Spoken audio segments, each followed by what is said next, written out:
Welcome to Back to the Bible.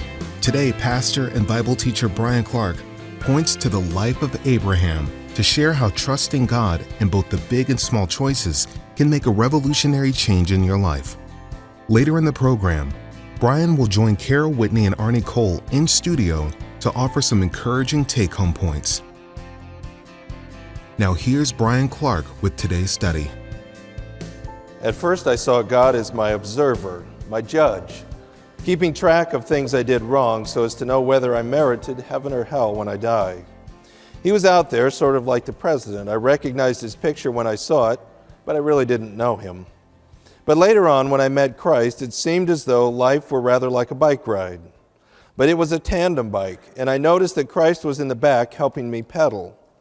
I don't know just when it was that he suggested we change places, but life has not been the same since. When I had control, I knew the distance between 2 points. When he took the lead, he took delightful long cuts. It was all I could do just to hang on, even though it looked like madness, and he would just say, "Paddle." I worried and was anxious and asked, "Where are you taking me?" He laughed and didn't answer, and I started to learn to trust. I forgot my boring life and entered into an adventure, and when I'd say I'm scared, he'd just lean back and touch my hand. He took me to people with gifts of healing and acceptance and joy. They gave me gifts to take on my journey, my Lord and mine, and we were off again. He said, "Give the gifts away, they're extra baggage, too much weight," so I did, to the people we met, and I found that in giving I received, and still our burden was light. I did not trust him at first in control of my life. I thought he'd wreck it. But he knows bike secrets. He knows how to make it bend and to take sharp corners, knows how to jump to clear high rocks, knows how to fly to shorten scary passages. I am learning to shut up and pedal in the strangest places, and I'm beginning to enjoy the view and the cool breeze on my face with my constant companion, Jesus Christ. And when I just can't go anymore, he just smiles and says, "Pedal." I've used that story before, but I think it captures so well this struggle that we all feel when we desire to be a people of faith. I think it's important to point out that whichever case it is, whether it's you steering or whether it's God steering, I think the destination that we desire is the same. What people want is a life of happiness and joy and meaning and purpose, a life to love and to be loved and acceptance and belonging and all those things that we would say makes life worth living. That's what people want. It's the destination we're all riding toward. The difference lies in what we believe about the best way to get there. This competition between beliefs and values is wonderfully fleshed out for us in Genesis chapter 13 in the story of Abram and his nephew Lot. Turn with me to Genesis chapter 13, verse 1. So Abram went up from Egypt to the Negev, he and his wife and all that belonged to him, and Lot was with him. Now Abram was very rich in livestock, in silver, and in gold. And he went on his journey from the Negev as far as Bethel, to the place where his tent had been at the beginning, between Bethel and Ai, to the place of the altar which he had made there formerly. And there Abram called on the name of the Lord. You remember from chapter 12 that Abram had entered the land of promise by faith, but in a crisis of belief because of a famine, he decided to take matters into his own hands. So he did, and they fled down into Egypt. In the process of that, he went from one bad choice to another, and he ended up having his wife lie about being his wife and say that she was his sister so that he wouldn't be put to death on account of her. And he basically sold her out to the Pharaoh for him to do with her whatever he pleased. But God intervenes, and Abram gets back his wife, and he's traveling back up into the land of promise. And what we find in chapter 13 is that Abram didn't just enter the land, but rather he backtracked all the way back to those significant places where he had been before, places where God had made promises, and he had believed those promises by faith, and he had established markers as a way of saying, I believe that God's going to be faithful. I think that's worth noting, because from time to time, for whatever reason, we have our crisis of faith, and we take our trip into Egypt, and then we begin that journey back. There's always those people, there's always those groups, there's those places that we just don't want to face. We just don't want to face. We're embarrassed, we're ashamed. For whatever reason, we just don't want to go back. And our tendency is to avoid those places and just kind of hope it all works out. And I think what we're being reminded of in this story is if we're going to take the journey back and really restore and reconcile and get back on the right track, it's very important to go back to those people, to go back to those places, to reconcile, to make those things right, and really to get back on a positive track by faith. And that's exactly what Abram is doing. You also notice in verse 2 that we're told that Abram was very rich. As a matter of fact, much more wealthy than when he left the land of Canaan. Now, I suppose we could look at that and say, it seems to me that Abram came out of this thing pretty good. I mean, he escaped the famine. He ended up getting his wife back. He comes back to the land of promise. He has far more wealth than when he left. It seems to me he got out of this pretty good. Well, one thing you have to remember is had God not intervened, Abraham was in big trouble in Egypt. But God in his grace continued to bless him. But I think it's also worth noting that there will be residual effects from Abram's trip to Egypt that would plague his life the rest of his life. One of those residual effects would be the effect that he had on his nephew, Lot. When we read the story in the latter part of chapter 12, we can forget that Lot was even on this journey because he was kind of a non-player through that whole episode there in Egypt. But he was there every step of the way. And what we find out is that Lot was dramatically affected by what happened. Stop and think about what Uncle Abram taught his nephew Lot. First of all, he taught him that in a crisis, God can't be trusted. In a crisis, make sure you take the handlebars and steer your own bike. And then as he continued to make those kind of decisions all the way along, he basically taught Lot that whenever there's a crisis, make sure you save your own skin because God can't be trusted. Then once they got into Egypt, Lot was exposed to the value system of the Egyptians. A value system of pleasure and materialism and wealth, and that became Lot's value, and that's what he bought into. And in many ways, Lot would never get back out of that value system. And that's where we pick up the story. Verse 5, Now Lot, who went with Abram, also had flocks and herds and tents, and the land could not sustain them while dwelling together. For their possessions were so great that they were not able to remain together. And there the strife between the herdsmen of Abram's livestock and the herdsmen of Lot's livestock. Now the Canaanite and the Perizzite were dwelling then in the land. We're told that Abram had so much wealth in terms of his livestock, and Lot had so much wealth in terms of their livestock, that they just simply couldn't coexist anymore. In addition to that, there were some real enemies that they had to contend with. They didn't need to be fighting among themselves as family. But what was really happening is that there was a clash of value systems. Lot's value system had now become very different from Abram's value system. And the more they experienced this wealth, the more those value systems became incompatible with one another. I do think it's interesting to notice that the reason that this conflict arose was a result of the blessing of God. Now, I happen to think that God was blessing Abram and Lot so that these two value systems could be exposed, so that they would be separated, so God could go back to pouring his blessing out on Abram, who was choosing to walk by faith. I think it's interesting how often God's blessings expose what's in our hearts. God's blessings often expose our value system. We're so glad you've tuned in today.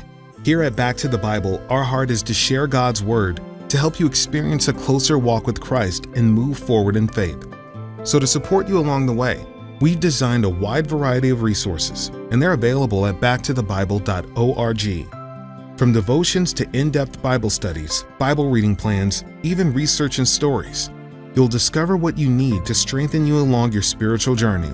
And of course, our Back to the Bible messages with Bryan Clark are also there to listen to anytime you want. Just visit backtothebible.org. That's backtothebible.org. Today's message on the life of Abraham continues now with Bryan Clark. Sometimes when we don't have much, it's hard to tell how materialistic we are. As God blesses us with success and some of the things of this world, suddenly it becomes obvious we're very selfish. We're very materialistic. It starts to show. The value system's starting to be exposed.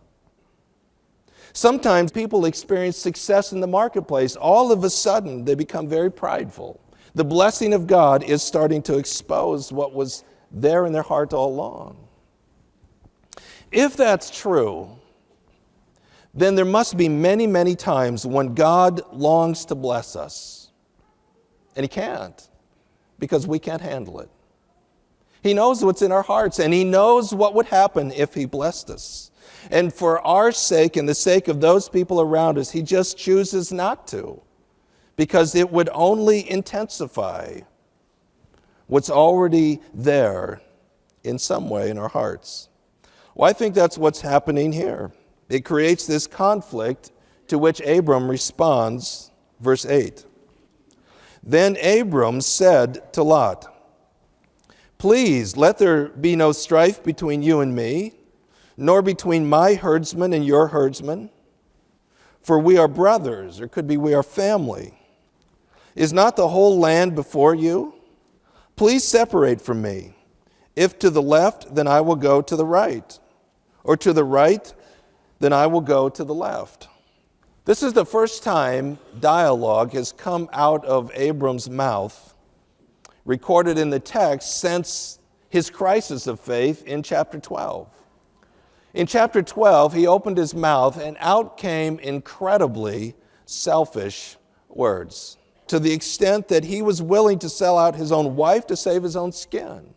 That's the last thing that had come out of Abram's mouth that we know about until we get all the way into this story in chapter 13. Now what comes out of his mouth is a completely selfless statement. He couldn't have changed more radically. Abram was the elder. Abram was the uncle. He had all the rights. Beyond that, Abram was also the one to whom the land was promised. He had every right to say, "Lot, this is all mine. You're going to have to go find some land."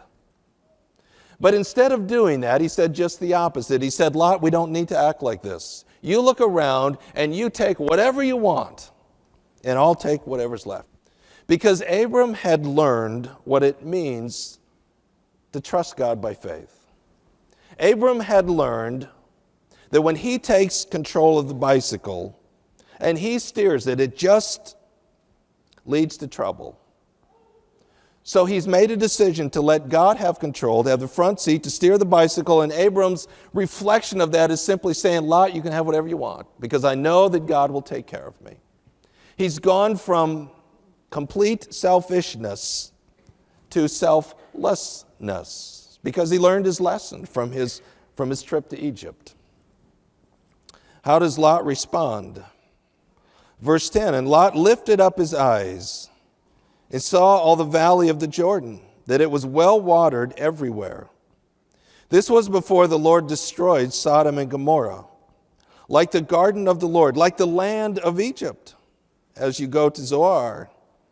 So Lot chose for himself all the valley of the Jordan, and Lot journeyed eastward.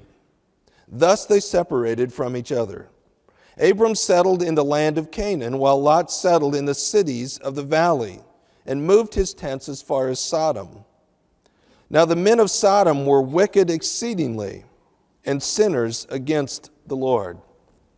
If Lot had any integrity at all, when Abram made that offer, he would have said, you're the elder, it's your land, you take what you want, and I'll live on the rest. But he didn't, because he had bought into a completely different value system. He had learned in Egypt that you look out for number one, that you grab whatever is there for the taking. And that's exactly what he did. As a matter of fact, the writer's careful to say it looked a lot like Egypt, because that's where his value system was. And he looked around and he said, that looks like the absolute best there. I want that. You see, that's an accurate reflection of what happens when we take hold of the handlebars. When we're going to steer that bike, when we are in control of our own happiness and experiencing everything that we think we need in life to be happy, we become very selfish. And we control and we manipulate and we scheme and we maneuver and we do whatever is necessary to get our way, to get whatever we can get, because that's a reflection of our value system. That's how we live when we're in control.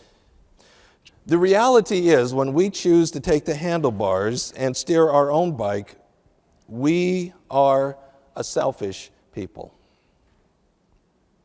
We maneuver, we manipulate, we scheme, we figure out how to do it. Out in the marketplace, in our marriages, with our children, basically wherever we're at, in order to get our own way, because we're convinced in our value system that if we don't get it, if we don't control it, that it won't happen. Think how our lives would be revolutionized if we had the faith of Abram. If we were able to just let go and say, God, I don't have to selfishly try to make all these things happen. I can just trust you. You'll do what's in my best interest, and I'll just let you do that. Think how radically that would change our marriages. If instead of trying to have our own way and kind of subtly control and scheme, we let go. And we just trusted God. Think how it would radically change our relationships with our friends, how you operate out in the marketplace, how it would just radically change our lives in every way. As a matter of fact, it would set us free. That's what Abram did. How did God respond? Verse 14. And the Lord said to Abram, after Lot had separated from him, now lift up your eyes and look from the place where you are, northward, and southward, and eastward, and westward. For all the land which you see, I will give it to you and to your descendants forever. And I will make your descendants as dust of the earth, so that if anyone can number the dust of the earth, then your descendants can also be numbered. Arise, walk about the land through its length and breadth, for I will give it to you. Then Abram moved his tent and came and dwelt by the oaks of Mamre, which are in Hebron, and there he built an altar to the Lord. It's interesting that the writer is careful to say that Lot had gone his way, that the Lord once again returned to Abram and he spoke to him, and he basically just renewed the promise he had given to him. Abram, I'm going to give you everything that you want. I'm going to reward your faith. I'm going to fulfill my promise. It's interesting, too, to notice in verse 10, the writer says, and Lot lifted up his eyes and saw the valley of the Jordan. And then that's contrasted in verse 14. After Lot had separated, the Lord said to him, now lift up your eyes and look. That's a reflection of the two value systems. Lot was on his own. He was doing it himself. In Abram's case, it was the Lord that said, lift up your eyes. This is what I'm doing. This is what I'm giving you. It's now yours. Everything that Lot wanted, Abram would be given. But Lot would never get there. Lot would never experience the life that he wanted when he took control of those handlebars. It would go to Abram. It's interesting that the writer makes such a point that Lot was setting up his tent down by Sodom, because that's where he was headed. That is where his bicycle would end up. And we'll have to pick that story up in later chapters. The reality is, you will either identify with Lot or you will identify with Abram. You have to make that choice. But I can assure you of this. It's only when God is in the front seat, steering the bicycle, that you will ever get where you want to go. Now let's join Bible teacher Bryan Clark in the studio with Back to the Bible CEO Arnie Cole and author Kara Whitney. So Bryan, your thing about the bike, you challenge us to be like Abram and trust God rather than to worry, manipulate, and try to grab the handlebars of the bike. And I don't know if it's because I'm a guy or what, but making that change is not only hard, it is sometimes almost unnatural, because as guys, and maybe women too, we like to be in charge. We like to be controlling. So your bike analogy, on the one hand, it hits home, but on the other hand, it's like, oh, come on, Bryan. Nobody can do that. You're crazy. I would say, as a woman, I just want to interject. Oh, here we go. And say, I don't necessarily grab the handlebars, but I sure like to tell the person who's driving how to do it better. Yes, I like that. Well, I think part of it is, I think often we don't realize we're controlling. We are, but we just don't see it. I think sometimes that's the challenge. But as far as like worry, anxiety, these are conversations Patty and I have all the time. If you can't change anything by dwelling on it and worrying about it, then it's just wasted energy. What is the point? Now, that makes sense to me. It makes no sense to her. So part of it is just like your own wiring. But some practical things is you're not going to trust God if you don't know God. So if you go back and think about these great stories, the process was to know God. And the more they knew God and worshiped God, then the more they trusted him. So that has to be a significant part of the journey. You have to know him if you're going to trust him. I also think it really helps to think of this in terms of everyday, ordinary circumstances. So what would it mean to trust God today? What would it look like tomorrow? And kind of take it a day at a time. And then I think you make deliberate choices. Nobody is so spiritual it comes naturally. I think you have to actually think about it. I think you have to make deliberate choices. And always remember, where there is no risk, there is no faith. There's no way to make this easy. That's why it's faith. Thanks for taking time to be with us today. If you'd like to listen to this message again, please visit us at backtothebible.org. That's backtothebible.org. Be sure to join us again tomorrow for more of Bryan Clark's teaching, right here on Back to the Bible.